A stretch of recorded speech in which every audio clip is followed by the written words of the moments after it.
Hi, and welcome to another episode of Geography Made Easy. In these videos, we try to make difficult geographical concepts easy.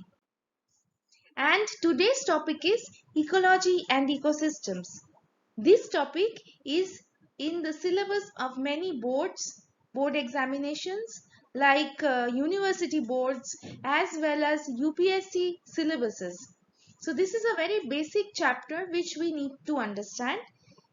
This video will hopefully help those who are studying environmental studies as well as biogeography. So let's proceed. Firstly, we are going to try to define and discuss what is an ecosystem. Ecosystem is divided into two parts. We have eco, which comes from the word ecology, which is associated with the environment, and we are talking of a system. A system is some kind of component which has many associated components working together. We know of many systems from a very young age. We know about the solar system where we have the sun around which the planets are revolving along with the satellites. Together they are forming a kind of a family or a system. In the human body, we have many different types of systems. We have the circulatory system, we have the nervous system, we have the reproductive system, we have the digestive system, so on and so forth. In these systems, we see that there are many components who are linked with one another. Let us take the example of the digestive system. In the digestive system, food is intaken from the mouth. So the mouth forms one component of the digestive system. When through the then the food passes through the mouth into the system, goes into the stomach, then through the intestines, and it is finally rejected out from the anus. All these different parts of the system together function as one whole. If there is any kind of problem in any one part of the system, the entire system will collapse. This is a very important characteristics of any system. Similarly, in ecosystem also, we have many different types of components. So what is an ecosystem? It is a system where living organisms, they interact with their physical environment. Now the interactions takes place between living, that is biotic components, and non-living, that is abiotic components. We will be discussing the living and the non-living components in much more details in the next slides. First, let us talk about the abiotic component. The abiotic component is divided into two very broadly, climatic and edaphic. In case of climatic, we are actually referring to the solar or the solar system, which is triggering the solar energy which is coming into the earth and which is helping the entire ecosystem to run. So sun is a very important part of the ecosystem because it provides solar energy.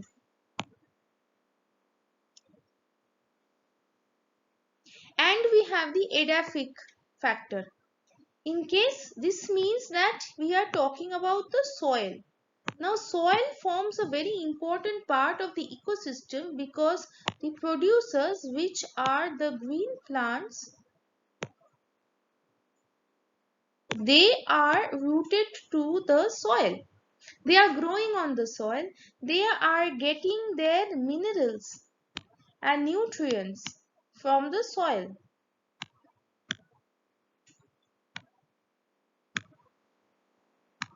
Now we have to understand that the producers, green plants, the consumers, that is the animals, and the decomposers, which are the microorganisms, are all related in some way or the other to the climatic and the edaphic factors. For example, in a soil, we have a tree growing. This tree can grow because it is taking nutrients and water from the soil which is present, and it is using the solar energy to make food through the process of photosynthesis. Also, this tree can grow if there is rainfall and other climatic parameters which are helping the plant to grow. So this tree is using the abiotic components of the ecosystem to thrive. Now this tree or this plant is, which is the producer, this is being eaten by a consumer, and finally when the producer, consumers, they all die, the bodies of these plants and animals, they are broken down into the nutrients by these microorganisms called such as bacteria and other microorganisms called decomposers. Decomposers are playing a very important role. They are the scavengers of the ecosystem. They are breaking down the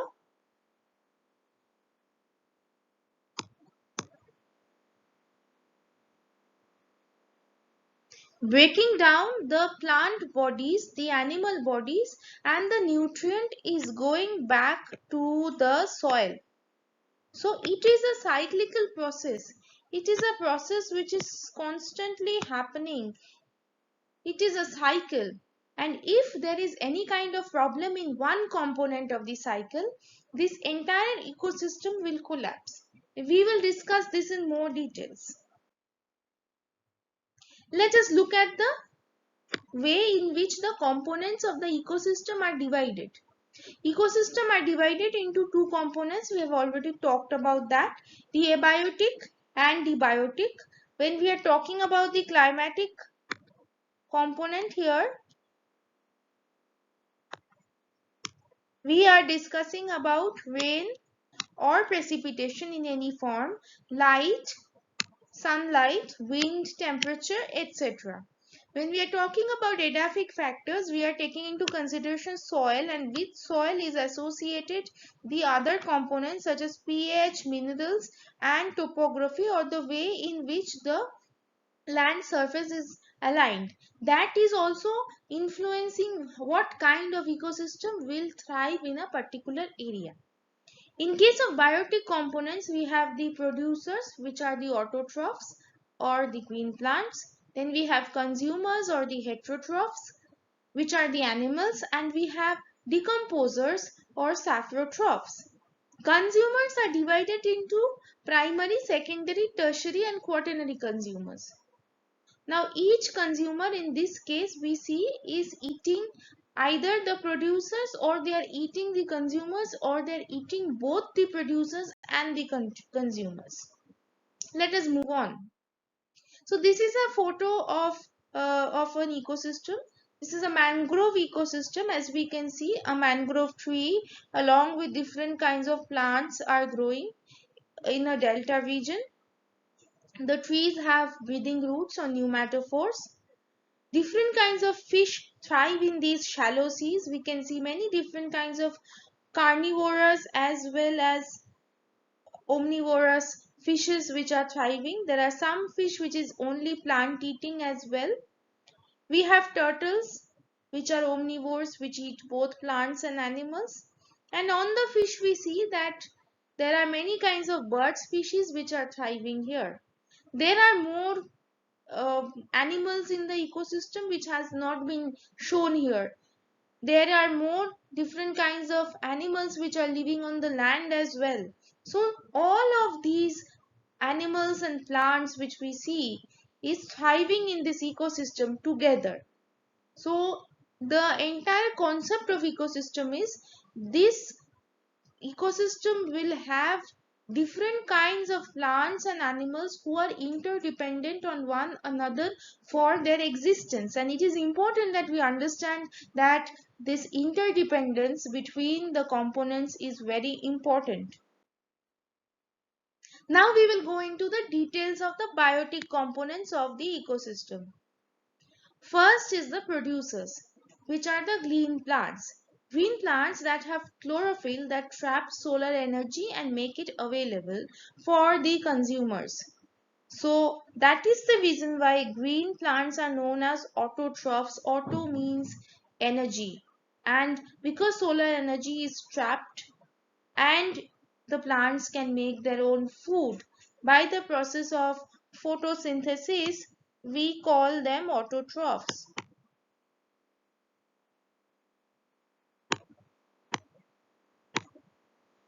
Next we have consumers. They are divided into four types. Primary consumers are the herbivores or green eating plants. Uh, plant eating animals. So we have the deer, we can have any animal like cow or cattle, any animal which is eating plants only. They are called the primary consumers. Then we have the secondary consumers. Secondary consumers, they consume the herbivores, or they are called the primary carnivores. Then we have the tertiary consumers. Tertiary consumers are animals which are eating another carnivore. So these are carnivores which eat carnivores only. And we have the quaternary consumers or omnivores which can either eat the herbivores or they can eat as well as plants, and they can also consume carnivores. So they eat everything. Finally, we have decomposers or organisms which break down the dead organic matter. Otherwise, if the decomposers were absent, we would have dead tissues getting accumulated on the surface of the earth. The dead bodies of plants and animals would not decompose, and it would lead to excessive amount of biomass accumulation, and the ecosystem would not be able to thrive. So decomposers help in decomposing the bodies and releasing the minerals and other components into simple forms back into the soil. Now, why are ecosystems important? What functions do ecosystems have? I am going to briefly discuss about this.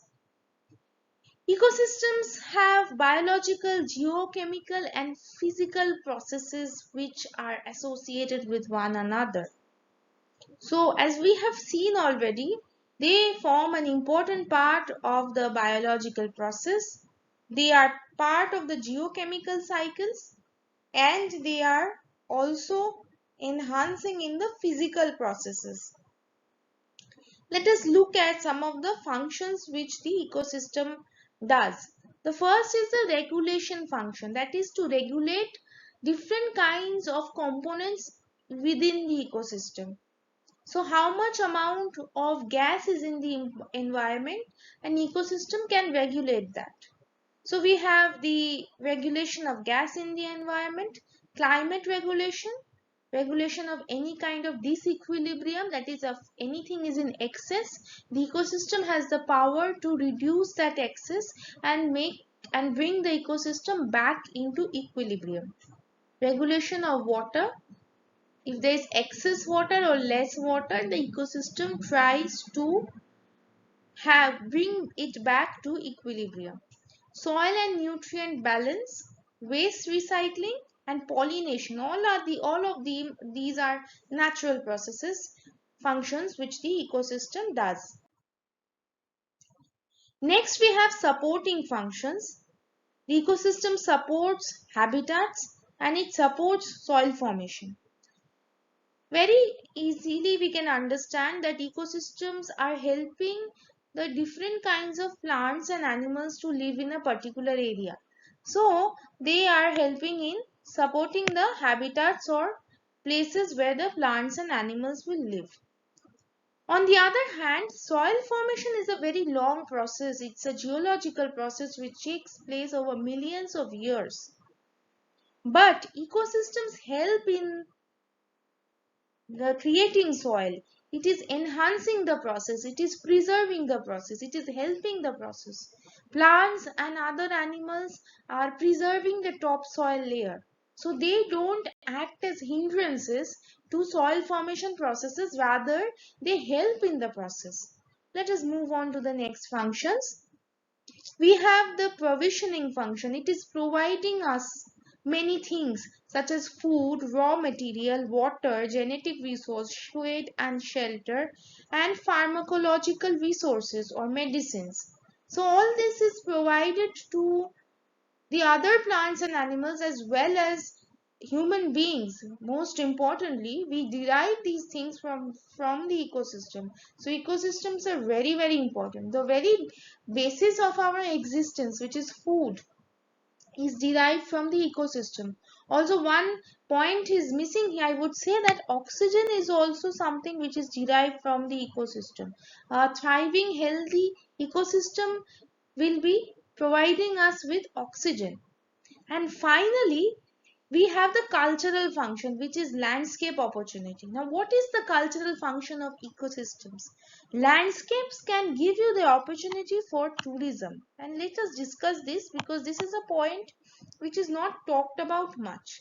I'm going to show a few photographs, paintings of a particular place, and I think then it will become more interestingly uh, understood as how we can use ecosystems to increase landscape visibilities, and this can in the long run help us in tourism, so economically a particular country can gain from a ecosystem. So this is the Great Britain, where we have areas of outstanding natural beauty. This is mostly England, which is shown in the map here, England and parts of Northern Ireland. These green patches are places which are called areas of outstanding natural beauty. These are natural parks and they have been preserved. Now let us take one example of such area of outstanding natural beauty. So this is a painting by Lionel Constable, son of John Constable of the Lake District, UK, in the beginning of the last century or end of the last century. It is a very picturesque and beautiful sketch or painting of the landscape.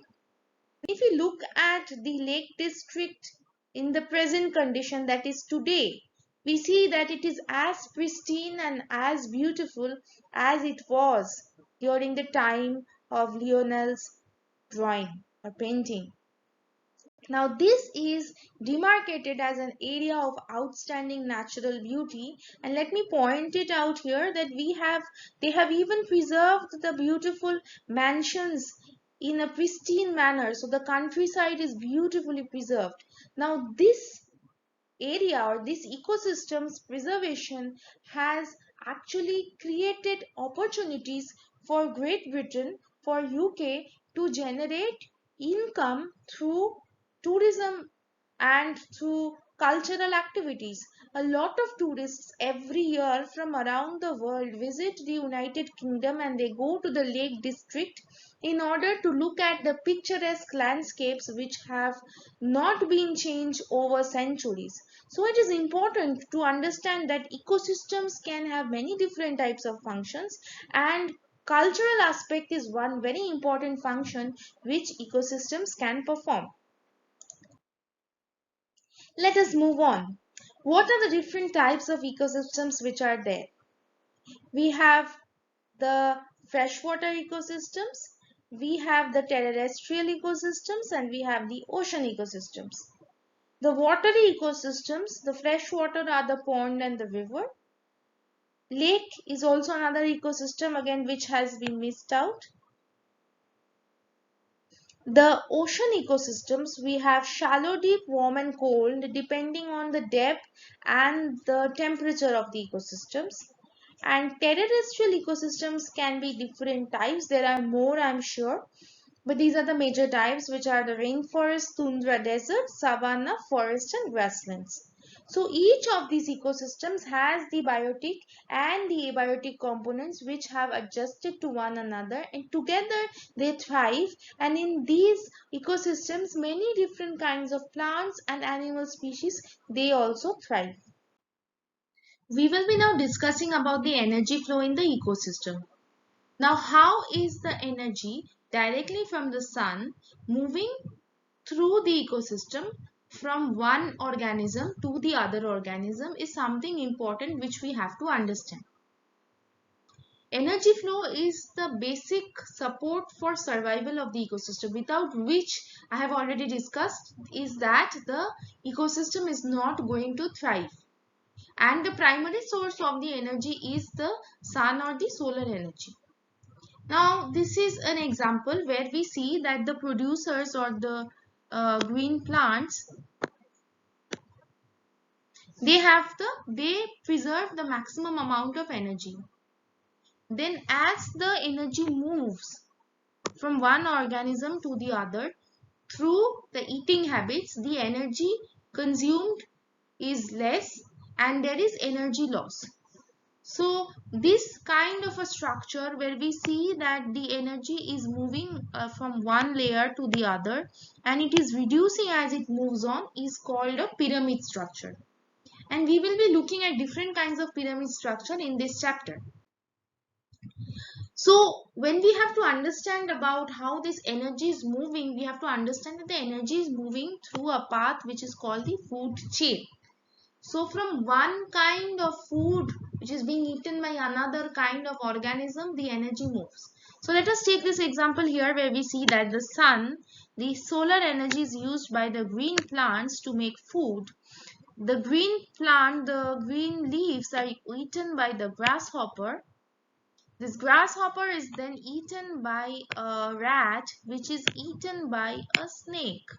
So from the from the sun directly, the energy could not pass to the snake or to the rat or to the grasshopper, but it had to follow a path. This path is called the food chain. Now in reality, food chains do not exist.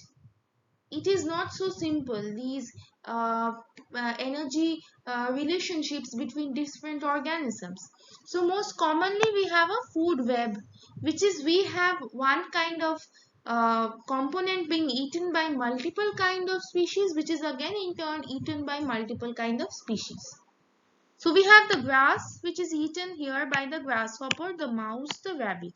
The rabbit gets eaten by the fox. The rabbit can also get eaten by the hawk. The mouse can get eaten by the owl. The grasshopper can be eaten by the frog, then it can be eaten by the owl. The grasshopper can be eaten by a sparrow, which can be eaten by a snake, and the snake can be eaten by a hawk. So it is a complicated web of feeding relationships which actually exists in the ecosystem. The top species, that is the fox, the hawk, the snake, the owl, they are called the keystone species. And we'll discuss the keystone species more in terms of the pyramids. These keystone species are very important species which occur at the top of the food web, at the top of the different kinds of energy pyramids. They are fewer in number and they regulate the ecosystem. So we count these animals in order to understand what is the condition of the health of an ecosystem. So ecosystem functions can be carried out through a number of pyramids. That is how we understand it. So we have pyramids of numbers, biomass and energy, and we'll be discussing each with the help of a pyramidal diagram. The first is the pyramid of numbers. Now this is just a very rough example where we are talking of number of species. So number of species which is maximum with the producers or the autotrophs and reduces to very few at the very top where we have the tertiary or the secondary consumers. Now, so this will happen because the maximum amount of the energy will get absorbed by the plants, their numbers will be high, and the animals which are dependent on the plants, they need to consume this more in number. So the plant bodies have to be more. Now, the herbivores are usually more in number because these herbivores are supporting the carnivores. So, the carnivore is eating the herbivores. One herbivore cannot support or satisfy one carnivore. So many herbivores, they are eaten, they reproduce quickly and they are eaten by one carnivore. So the number of babies which a carnivore will reproduce is much less. So this is how the ecosystem balances itself.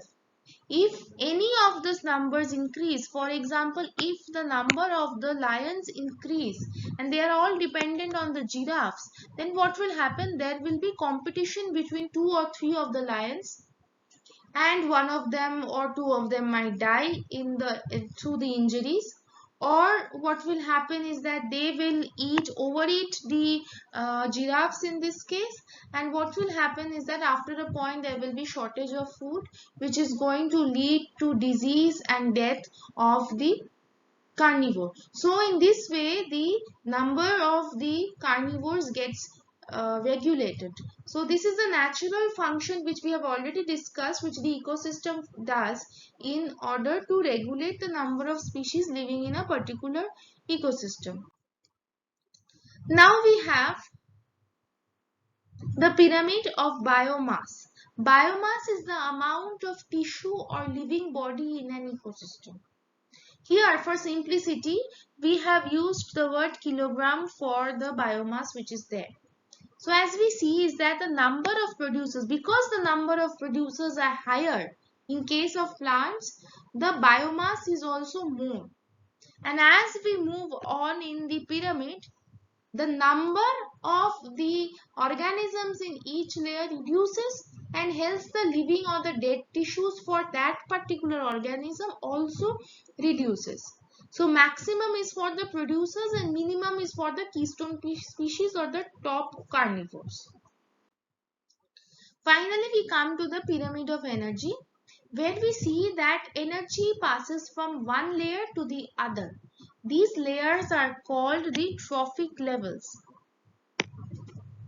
The first trophic level is the producers, or where the green plants are, where the energy produced is maximum. Then it is eaten up by the primary consumers, where we see that energy reduces, hence tapering of the pyramid. Then the secondary consumer, tertiary, and finally the apex predators or the keystone species, where the pyramid is least. Now all of this energy gets used up by the decomposers, where they again enter the soil, from where the producers will be using the nutrients for their own production of their food. Now, why is the keystone species called the keystone species? Keystone is a stone which is which is the central stone of any structure. If you remove the keystone, if you remove that particular organism, the entire system will collapse. So it is like the key, the very soul of the ecosystem, which is so important. So species such as tigers, lions, we have the hawk, they all are keystone species. Elephants, because they are the top predators, they are fewer in number, but they are regulating the number, the energy of the other organisms who are there in a ecosystem. This is the reason why lion is called the king of the jungle. He is a keystone species which occurs. They are few in number. They are few in number, and they are occurring at the top of the ecosystem.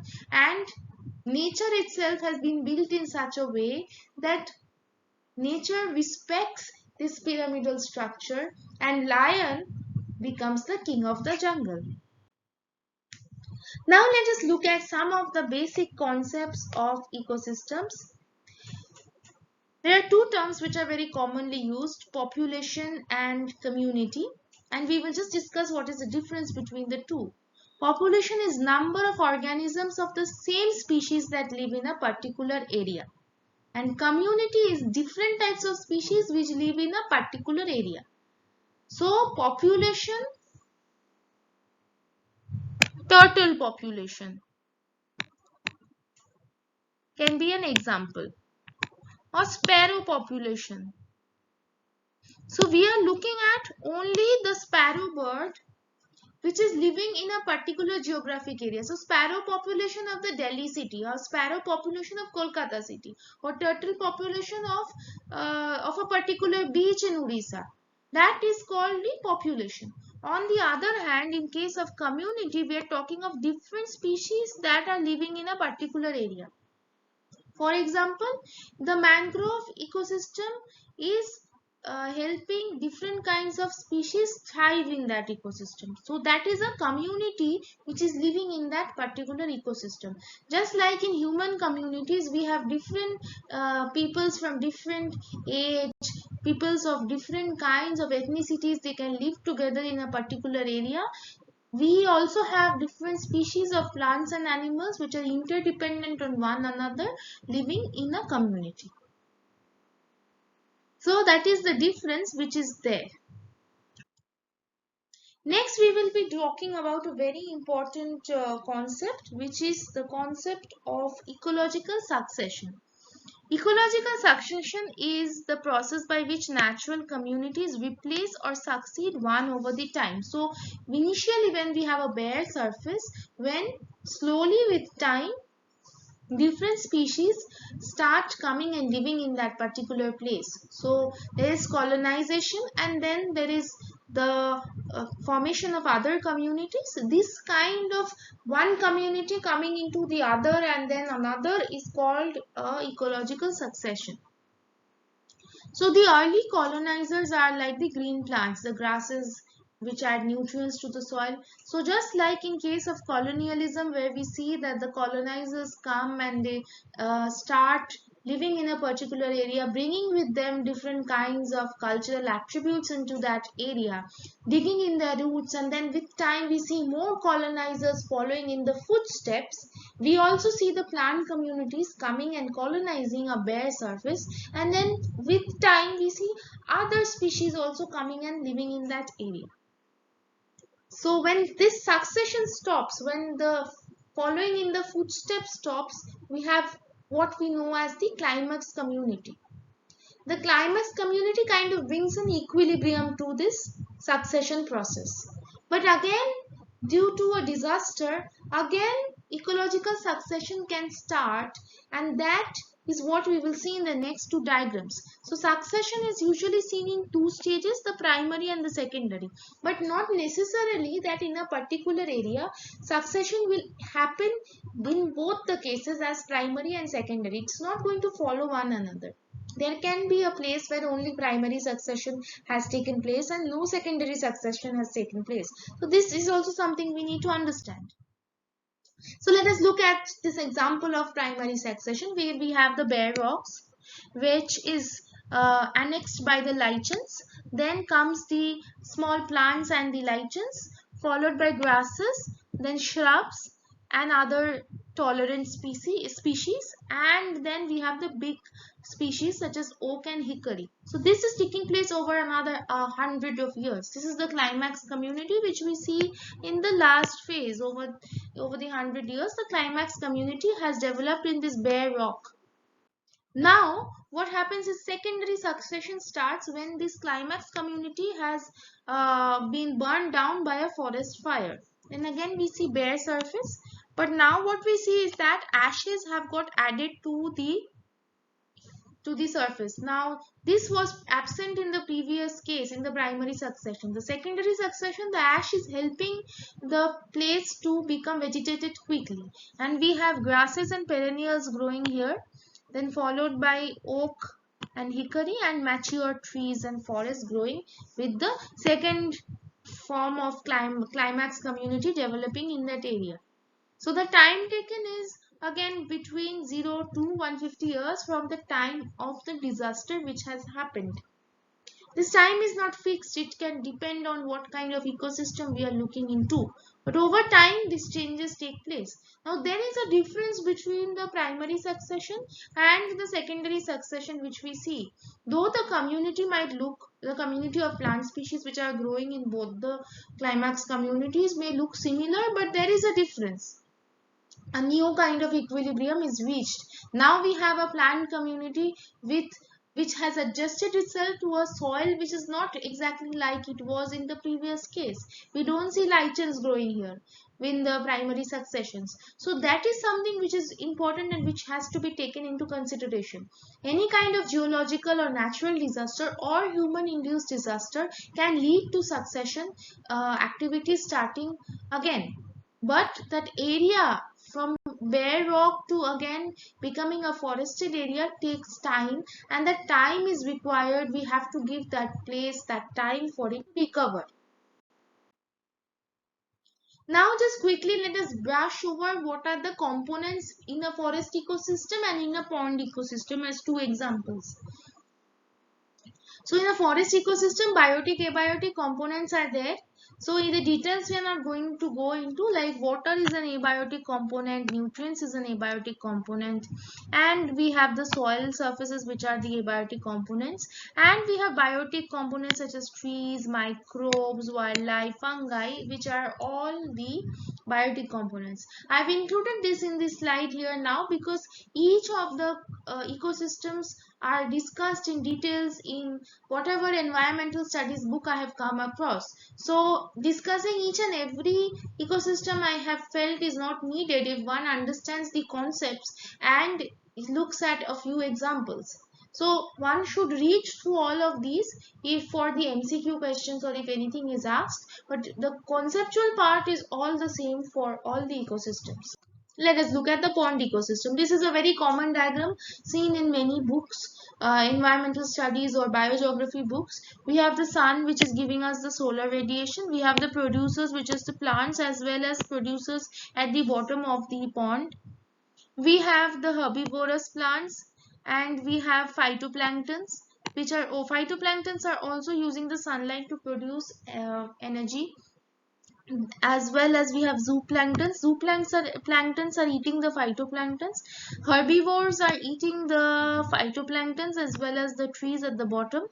We have secondary carnivores who are eating the primary carnivores, and when all of these primary carnivores, secondary carnivores, planktons and vegetation, they are dying, they are settling at the bottom of the pond, and the saprotrophs or the decomposers which are present as small tiny microbes in the water, they decompose this and add to the soil of the pond. In this way, this small ecosystem which is existing in the pond is thriving, and any interference or pollution into any of these components will lead to devastation or complete loss of some species in an ecosystem. So I think we have come to the end of the chapter. If you have any doubts and questions regarding the concepts which we have discussed, please feel free to leave comments in the chat section. And if you feel that this video is beneficial, don't forget to like, subscribe to my channel and share it with your friends. Thank you and see you in the next video.